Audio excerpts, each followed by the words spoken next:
Let's create a simple to-do list using Python programming language. So for this purpose, I will be using basic concepts like list, functions, and conditional statements. I'm going to create a empty list over here, starting a while loop with the true condition, printing basic things. This is going to be a simple to-do list, so we can do two things only: add a task or we can view the task. So printing both the things. Then I'm taking the choice of the user, that what exactly user wants to do, wanted to add it or wanted to view it.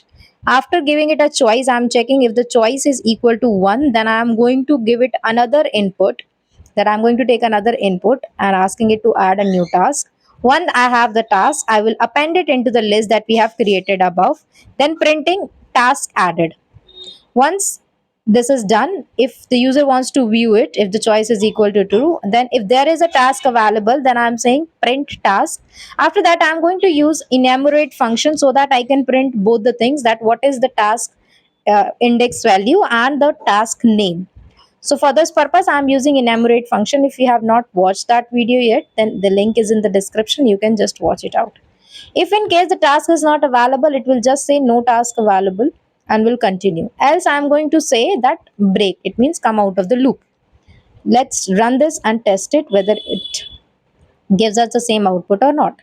So I'm going to run the program. Here we got the output. We are getting the print statement instruction, simple to do. I want to add a task, so I'm entering 1, then adding a task run, then task added, simple. I'm going to test it whether it is there or not.